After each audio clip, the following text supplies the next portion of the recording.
หายสอนไซสีพันดอนนายกรัฐมนตรีแห่งสปป.ลาวได้ต้อนรับพบปะกับสหายเหลืองเกืองประธานประเทศแห่งสสเวียดนามในตอนบ่ายของวันที่25 เมษายน 2025 นี้ที่ห้องว่าการสำนักงานนายกรัฐมนตรี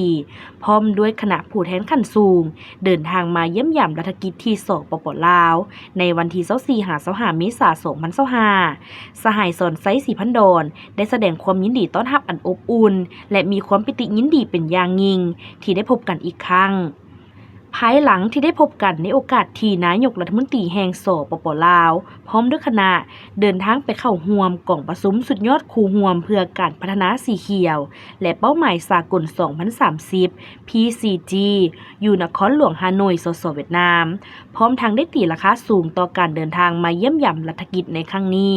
โดยเป็นประเทศทำอิฐในการเคลื่อนไหวต่างประเทศของสหายเหลืองเกืองในฐานะตำแหน่งประธานประเทศแห่งสสเวียดนามซึ่งนอกจากจะเป็นประเพณีปฏิบัติของสองประเทศแล้วยังเป็นการยืนยันและแสดงให้เห็นถึงการให้ความสำคัญและถือเป็นบุริมสิทธิ์ต้นต่อของภาครัฐและประชาชนเวียดนามอ้ายน้องที่มีต่อสายพัวพันมิตรภาพอันยิ่งใหญ่ความสามัคคีพิเศษและการร่วมมือรอบด้านระหว่างลาวเวียดนามลาวพร้อมเดียวกันนี้สหายนายกรัฐมนตรี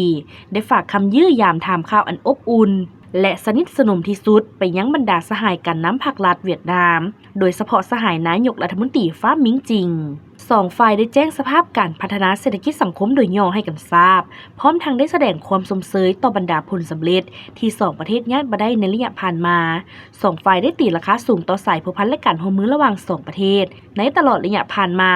ที่นับมือได้รับการเพิ่มพูนคูณสร้างและแตกดอกออกผลอย่างต่อเนื่องโดยเฉพาะการพบปะแลกเปลี่ยนของการน้ำขั้นสูงของสองภาคสองรัฐอย่างเป็นปกติซึ่งเป็นการแสดงให้เห็นถึงสายพัวพันพิเศษของประเทศลาวเวียดนาม